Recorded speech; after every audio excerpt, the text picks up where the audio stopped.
Así que les mando un saludo.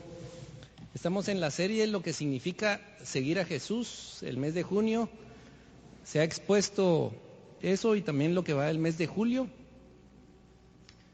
La semana pasada, el domingo pasado, Rodolfo Rodas nos dio una exposición muy profunda sobre Mateo 28, la parte de la Gran Comisión y lo que significa seguir a Jesús siendo y haciendo discípulos, que es un reto muy grande. Nos retó, fuimos retados, y que la palabra de Dios sea la que nos rete hoy también. Hoy vamos a estudiar un pasaje que se encuentra en el libro de Marcos, el Evangelio de Marcos, capítulo 10. El Evangelio de Marcos fue escrito por Juan Marcos. Juan Marcos fue un discípulo del apóstol Pedro. El Evangelio de Marcos se caracteriza no tanto por su cronología, sino por las historias y por el acercamiento que tiene desde la perspectiva del apóstol Pablo. Marcos compila las prédicas, las charlas y el discurso del apóstol Pablo durante su vida y lo hace un manuscrito que luego históricamente la Iglesia lo aprueba como el Evangelio de Marcos sobre la vida de Jesús. En el capítulo 10 y versículo 17 al 31 se cuenta una historia de una persona. Anterior a esta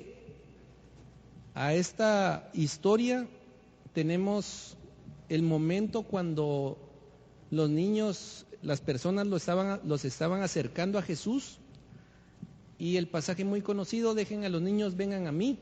Así que va muy relacionado con la bienvenida que nos dio Julio Eguizábal. Y es interesante porque Jesús dice que hay que ser como niños para entrar en el reino de los cielos.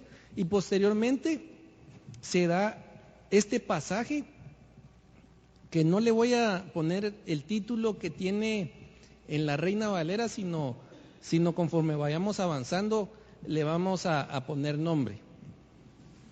Marcos 10, 17 al 31, lo voy a leer ahorita en la Reina Valera. Yo le llamo la versión de mis papás. Dice: al salir él para seguir su camino, vino uno corriendo, e hincando la rodilla delante de él, le preguntó: Maestro bueno, ¿qué haré para heredar la vida eterna? Jesús le dijo: ¿por qué me llamas bueno? Ninguno hay bueno, sino solo uno, Dios. Los mandamientos, ¿sabes? No adulteres, no mates, no hurtes, no digas falso testimonio, no defraudes, honra a tu padre y a tu madre. Él entonces respondiendo le dijo: Maestro, todo esto lo he guardado desde mi juventud. Entonces Jesús, mirándole, le amó y le dijo: una cosa te falta. Anda, vende todo lo que tienes y dalo a los pobres, y tendrás tesoro en el cielo.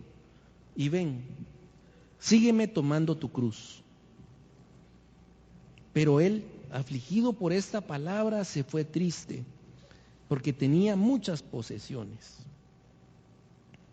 Entonces Jesús, mirando alrededor, dijo a sus discípulos: cuán difícilmente entrarán en el reino de Dios los que tienen riquezas. Los discípulos se asombraron de sus palabras, pero Jesús respondiendo volvió a decirles: hijos, cuán difícil le es entrar en el reino de Dios a los que confían en las riquezas. Más fácil es pasar un camello por el ojo de una aguja que entrar un rico en el reino de Dios. Ellos se asombraron aún más, diciendo entre sí: ¿quién pues podrá ser salvo? Entonces Jesús mirándolos dijo: para los hombres es imposible, mas para Dios no, porque todas las cosas son posibles para Dios. Entonces Pedro comenzó a decirle: he aquí, nosotros lo hemos dejado todo y te hemos seguido. Respondió Jesús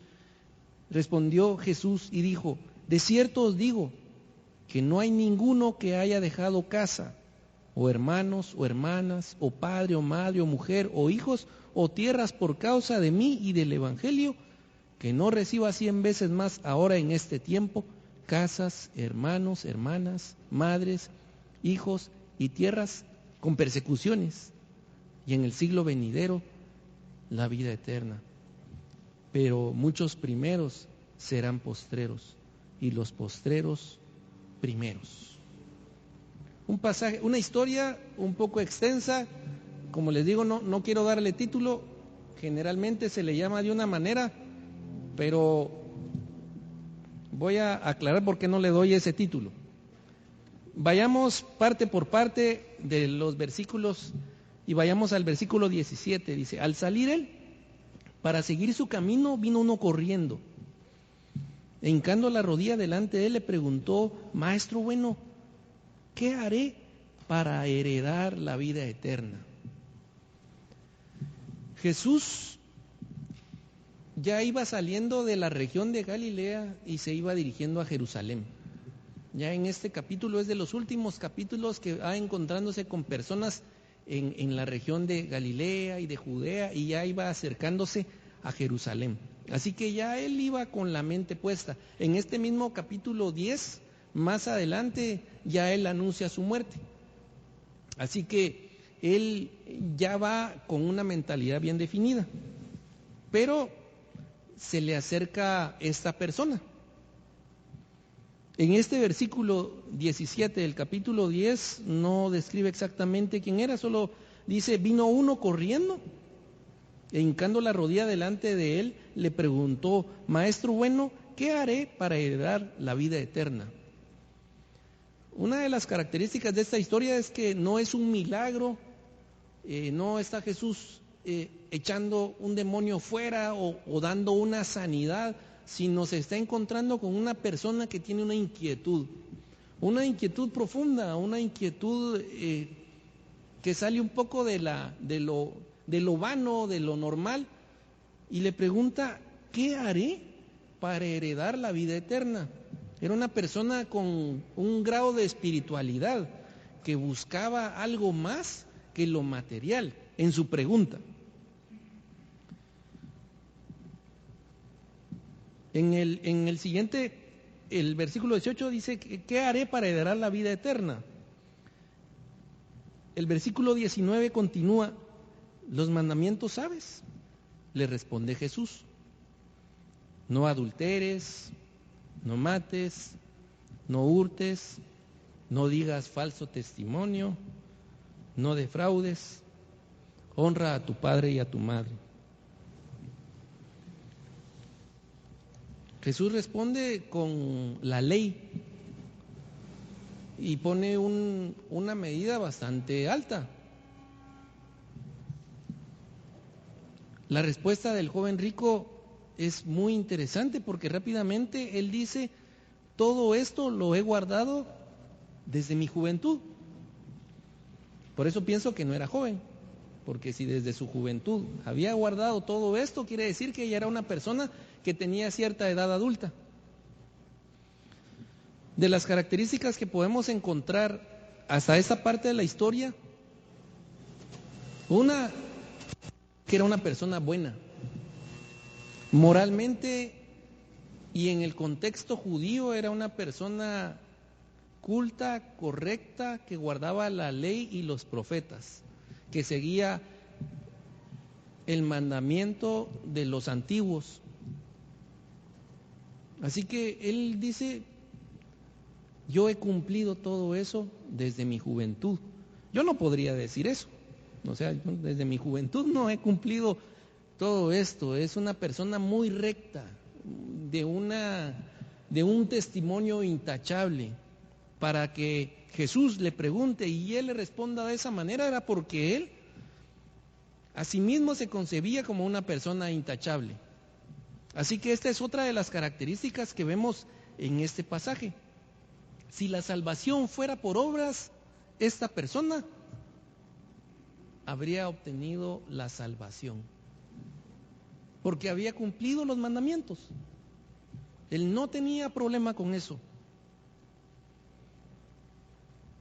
Pero Jesús va más allá. Jesús va más allá. La respuesta del maestro entonces sube de nivel. Vayamos al versículo 21. Entonces Jesús, mirándole, le amó y le dijo: una cosa te falta.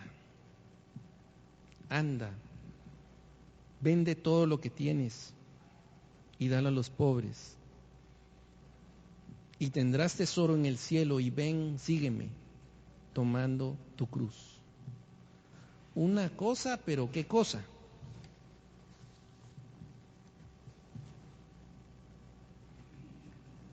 Una respuesta que nos evidencia varias cosas de la persona. Una es que tenía posesiones. Vende todo lo que tienes, dale a los pobres, entonces tendrás tesoros en el cielo, entonces heredarás la vida. Ven, sígueme tomando tu cruz. La respuesta de Jesús, no creo, es una respuesta que nadie se espera. Ninguno en la audiencia de ese momento, en ese lugar, esperaba una respuesta así de Jesús. Como lo he mencionado, no es el Jesús de la ovejita. El Jesús de la ovejita, tierno, Jesús, no importa, yo te recibo tal como eres, no importa lo que quieras. No, Jesús se presenta aquí de una manera muy diferente.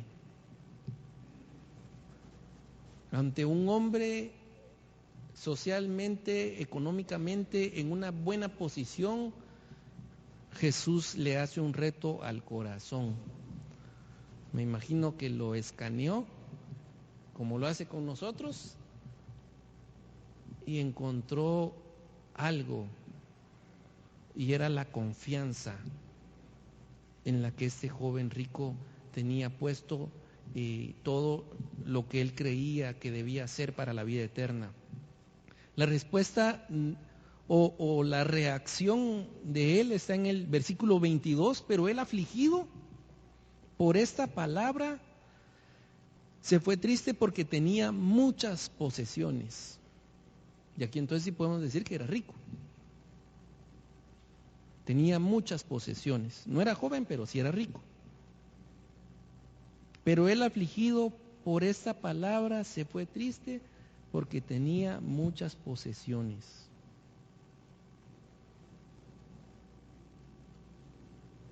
Imagínense ustedes encontrarse con Jesús, llegar, que Jesús les pregunte: ¿cómo te va en la vida? ¿Has cumplido los mandamientos? Sí. Bueno, pues entonces te falta algo. Aquí está, hace esto. El joven rico se fue afligido, se fue triste, se fue confundido. Evidentemente quería la vida eterna, pero el precio es muy alto. Haciendo números, él entró en conflicto y se retiró. No dice que más adelante no haya creído, no dice que él pues haya sido condenado, eso no dice el pasaje. Lo que dice es que se fue triste y afligido.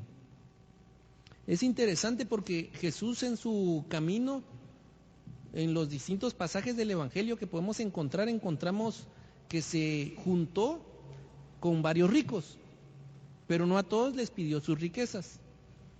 Por ejemplo, Nicodemo era un principal en el pueblo, de gente de clase social, religiosa, política, poderosa. Ese era Nicodemo, y a él le dice, tienes que nacer de nuevo para entrar en el reino. No le dice, vende todo lo que tienes, le dice, lo que tienes que es nacer de nuevo. José de Arimatea también es otro personaje rico, que interesantemente cuando Jesús muere, entran, dice la palabra, José de Arimatea entra a pedir junto con Nicodemo intrépidamente ante el Sanedrín el cuerpo de Cristo para enterrarlo. Así que este es un problema puntual de alguien rico que tiene confianza en las riquezas. La respuesta de Jesús en el versículo 23, para seguir con el pasaje que estamos estudiando, dice, entonces Jesús, mirando alrededor, dijo a sus discípulos, cuán difícilmente entrarán en el reino de Dios los que tienen riquezas. Los discípulos se asombraron de sus palabras, pero Jesús respondiendo volvió a decirles, hijos, cuán difícil es entrar en el reino de Dios a los que confían en sus riquezas. Imagínense esta escena en una pintura, en una obra de arte. Por un lado, el joven rico, triste, afligido, confundido, retirándose. Por otro lado, Jesús mirando a los discípulos y los discípulos mirando con asombro. No podían creer lo que Jesús le estaba respondiendo. No podían creer que fuera tan alto la demanda del reino. Jesús luego pone un ejemplo. Y es un ejemplo que le llaman una hipérbole o algo exagerado respecto a algo. Pero tal vez no es tan exagerado. Pero él pone este ejemplo, dice en el versículo 25, más fácil es pasar un camello por el ojo de una aguja que entrar un rico en el reino de Dios. Y aquí hay varias interpretaciones, pero el punto central es que es tan difícil para un rico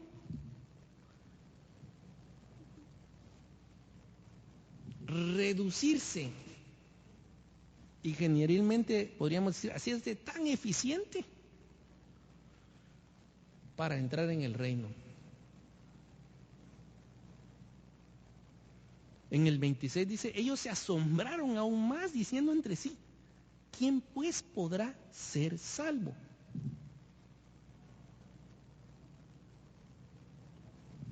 Este pasaje es sumamente profundo. En el contexto judío, las riquezas, la herencia de la tierra y de los hijos era la bendición de Dios. Para ellos tener tierra, tener posesiones, era la bendición de Dios. Y Jesús hace una vuelta de gato. Invierte el panorama. Todo lo que ellos pensaban que era el camino correcto, Jesús lo revierte. Porque Jesús va más profundo. Básicamente este es un tema de confianza para heredar el reino de los cielos. Este rico tenía confianza, según se ve en el pasaje, en dos cosas, hablando en el sentido grande. Uno era las riquezas y otra era su religiosidad, su conducta, su ética. Jesús le hace una X a las dos. Eso no nos sirve para el reino de los cielos. No quiero ni tus buenas acciones ni tus riquezas, no son útiles para el reino. Como les menciono, Jesús ya va casi camino a la crucifixión. Así que él iba a morir en los próximos meses o los próximos días. Evidentemente su sentido de la vida también en esa etapa era diferente. ¿De qué servirían las riquezas para el camino que él tenía trazado? De nada. tanto afán, no iba a servir de nada para el camino. Ven, vende todo lo que tienes, deshazte de todo eso que te estorba. Si quieres heredar el reino, estás distraído.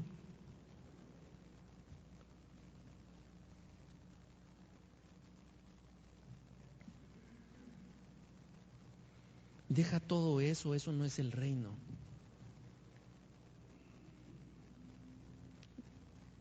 Creo que los que estamos aquí presentes, bueno, vivimos en un país a nivel mundial pobre, pero con mucha riqueza. El 70% de los guatemaltecos está en pobreza y pobreza extrema. Creo que ninguno de nosotros está en esa categoría, y si no estamos en la pobreza, pues para ser guatemaltecos somos ricos. Pues yo no soy rico, o sea, no soy rico, pero a nivel de nuestra población somos ricos.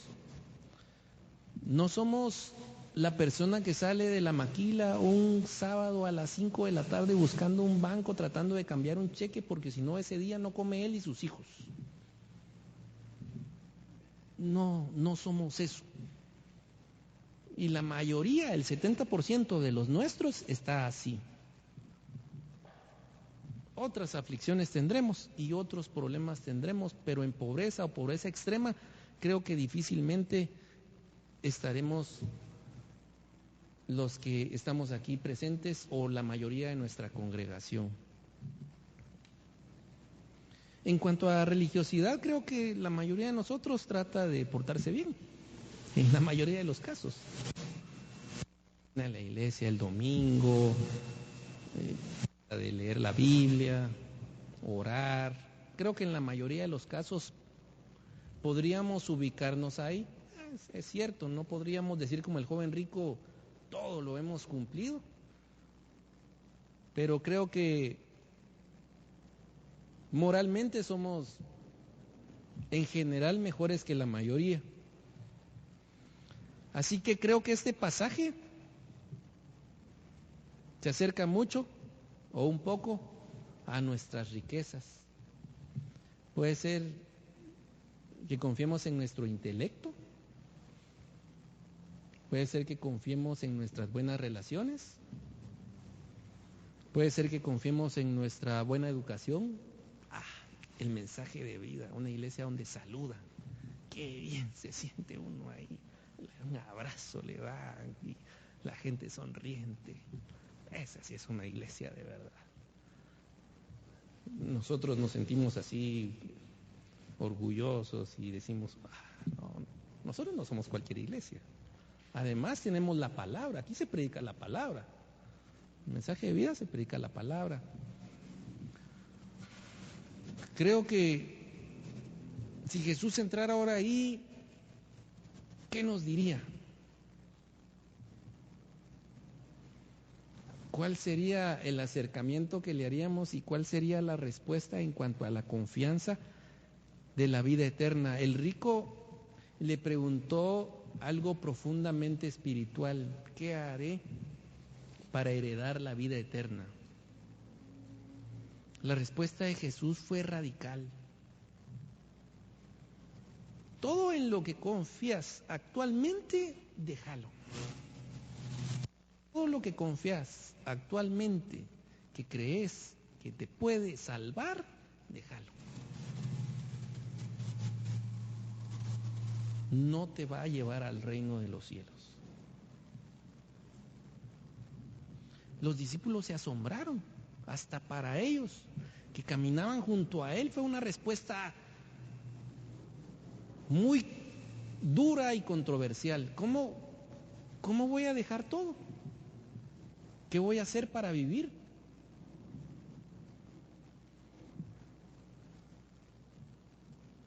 Regresando al versículo 28, dice: más fácil es pasar un camello por el ojo de una aguja que entrar un rico en el reino de Dios.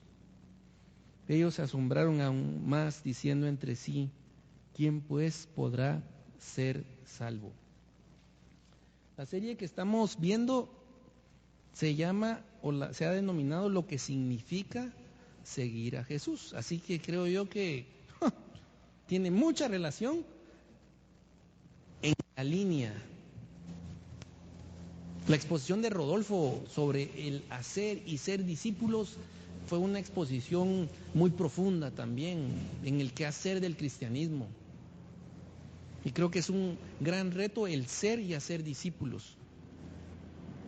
Y en este caso, el reto que nos muestra Jesús es: vende todo lo que tienes, dáselo a los pobres,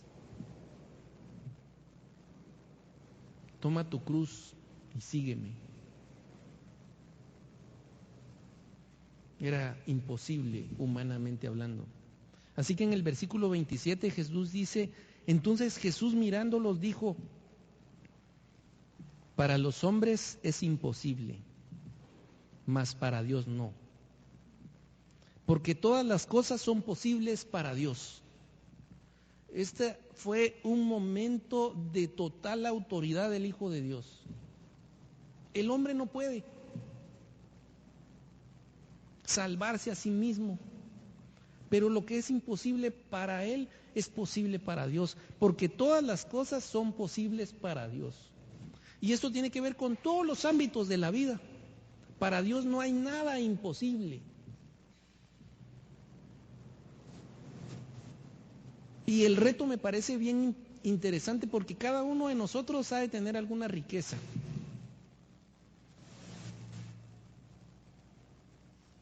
Posiblemente algunos de nosotros ya la hemos entregado y nos sigue costando. Otros tal vez no. Pero no hay imposible para Dios. No importa el tamaño del problema o la debilidad del pecado que tengamos o la cantidad de riquezas que poseamos, Jesús tiene el poder para salvarnos. Por último, tenemos un diálogo entre Jesús y sus discípulos. El versículo 28 dice: entonces Pedro comenzó a decirle: he aquí, nosotros lo hemos dejado todo y te hemos seguido.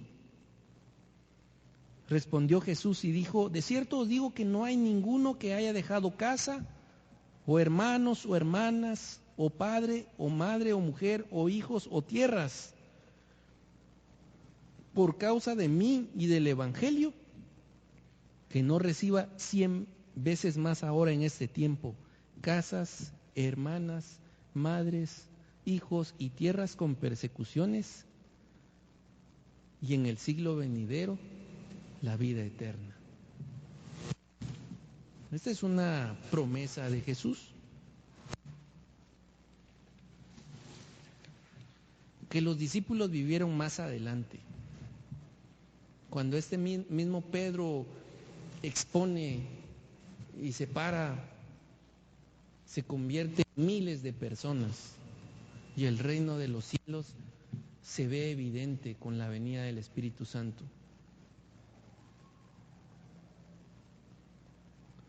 Jesús dice: yo no los voy a abandonar. De cierto os digo que no hay ninguno que haya dejado, y comienza a decir, por mí, por causa de mí y del Evangelio, que no reciba 100 veces más ahora en este tiempo, casas, hermanos, hermanas, madres, hijos y tierras con persecuciones, y en el siglo venidero la vida eterna. El perderlo todo para encontrar a Cristo, el dejar de confiar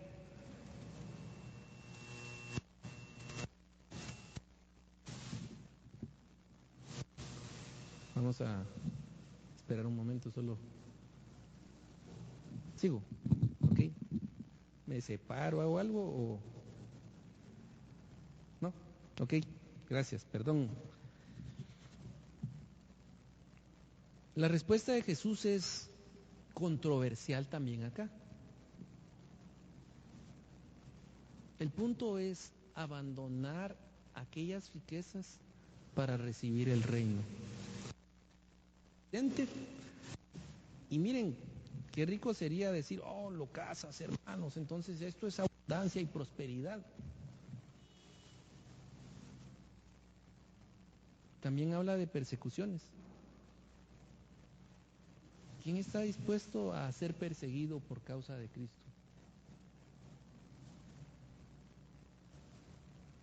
Los discípulos sufrieron persecuciones.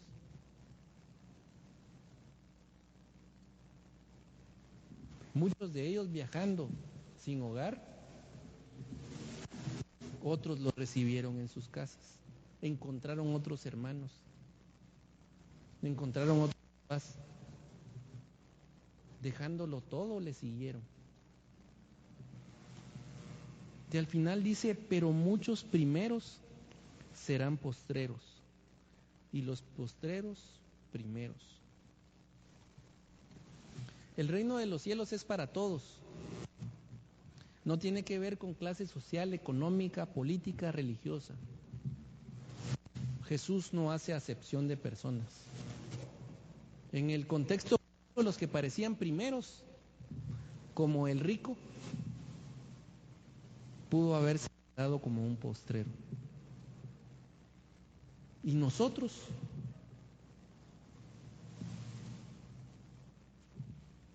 ¿Cómo estamos siguiendo a Jesús? ¿Qué nos está pidiendo Él hoy? ¿Será que no nos está pidiendo nada? No, pues yo en mi vida. ¿O será que nos está pidiendo algo? Hago las siguientes conclusiones. La primera, las riquezas no son malas. Lo incorrecto es confiar y querer aferrarnos a ellas para seguridad en esta vida y en la eterna. Es imposible entrar en el reino de Dios confiando en las riquezas como fuente de seguridad y vida. Pueden ser riquezas económicas, religiosas o de cualquier otro tipo que le esté quitando el lugar a Dios. Inclusive puede ser algo en lo que me gusta servir, lo que le esté quitando el lugar a Dios. Si Dios le pidiera hoy todo lo que tiene, ¿qué es lo que más le costaría dejar?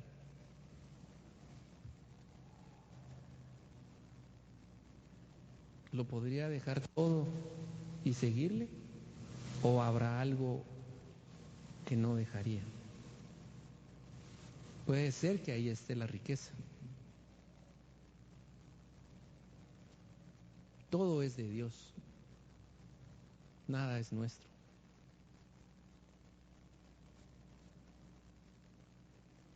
Por último, recordemos que la vida eterna es un regalo. No se gana ni se merece. Solamente se recibe para el que tiene fe. El seguir a Jesús es un tema de confianza, de fe, dejar de creer en lo temporal y enfocarnos en lo eterno. El rico nos enseña una gran lección en nuestro camino de lo que significa seguir a Jesús. ¿Qué tan aferrados estamos a nuestras riquezas? ¿Qué tan afanados estamos? ¿Será que es en el reino o en lo terrenal? Oremos. Padre, gracias porque nos miras con amor como miraste al rico. Sabías sus temores, sus inquietudes, sus deseos, posiblemente sus inversiones y todo eso que él tenía en su mente y en su corazón. Él decide ir a buscarte y la respuesta tuya es contundente. La respuesta de tu hijo. Se fue afligido y con temor. Nosotros somos débiles y necesitamos de ti. Como dijo Pedro, ¿a quién iremos si solo tú tienes palabras de vida eterna? Con humildad te pedimos que nos ayudes a seguirte, a dejar esas riquezas, a enfocarnos en lo eterno, en la construcción de tu reino. Ayúdanos, danos sabiduría en nuestro caminar en nuestros trabajos, en nuestros negocios, en la casa, en cualquier área de la vida donde nos encontremos. Ayúdanos a dejar las riquezas para seguirte a ti. Gracias por el regalo de la salvación. Ese no lo podemos ganar, no lo podemos merecer. Ese tú lo das al que tiene fe. Por Cristo Jesús, por su sacrificio, por su resurrección, te lo pedimos. Amén.